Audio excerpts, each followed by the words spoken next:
নমস্কার বন্ধুরা, আমি শাম্পাস কিচেনে আপনাদের অনেক অনেক স্বাগত। প্রতিবারের মতন আবারও চলে এসেছি আর একটা রেসিপি নিয়ে, সেটা হচ্ছে কাঁচা টমেটো দিয়ে মৌরালো মাছ বা মায়া মাছের রেসিপি।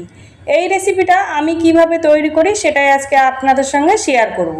চলুন তাহলে দেখে নিই আমি এই রেসিপি কিভাবে তৈরি করছি। তার জন্য আমি এখানে নিয়ে নিয়েছি 5টি কাঁচা টমেটো নিয়ে নিয়েছি।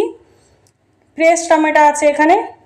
টমেটোগুলো ভালো করে পরিষ্কার করে ধুয়ে আমি এইভাবে ছোট ছোট করে কেটে নিয়েছি। আপনারা চাইলে আপনাদের পছন্দ অনুসারে কেটে নিতে পারেন।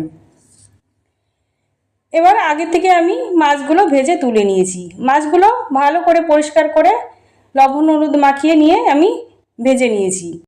এবার ওই মাছ ভাজা তেলেই আমি কিছুটা কালো সরষে ফোড়ন দিয়ে দেবো। ফোড়নটা ভালোভাবে হয়ে গেলে এখানে কেটে রাখা টমেটো দিয়ে দেবো। টমেটোটা দিয়ে আমি 2 মিনিট এখানে ভালো করে ভেজে নেব। আমি এখানে টমেটোগুলো 2 মিনিট ভেজে নিয়েছি। এবার দিয়ে দেবো আমি স্বাদ অনুসারে নুন, আর দিয়ে দেবো হাফ চামচ হলুদ গুঁড়ি, আর দিয়ে দেবো ছোটো চামচের 1 চামচ জিরের গুঁড়ি, আর দিয়ে দেবো খুবই সামান্য পরিমাণে লাল লঙ্কার গুঁড়ি, আর দিয়ে দেবো 3 থেকে 4টে চেরা কাঁচা লঙ্কা দিয়ে সব কিছু একসঙ্গে ভালোভাবে আমি আরও 2 মিনিট কষিয়ে নেব। আমি এখানে ভালোভাবে কষিয়ে নিয়েছি।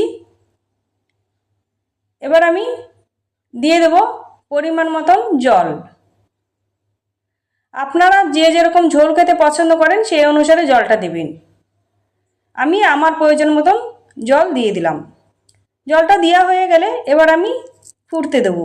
ফুটে গিয়েছে, এবার ভেজে রাখা মাছ দিয়ে দেবো, আর দিয়ে দেবো সামান্য পরিমাণে চিনি। চিনিটা দেওয়া হয়ে গেলে ভালোভাবে আবার নাড়িয়ে নেব।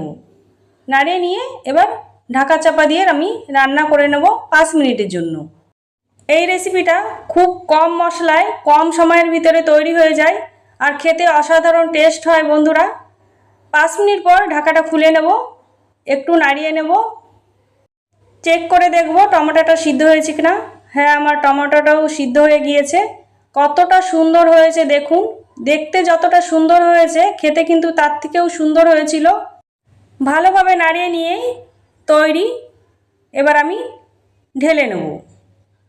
তৈরি হয়ে গেছে কাঁচা টমেটো দিয়ে মৌরালো মাছ বা মায়া মাছের রেসিপি।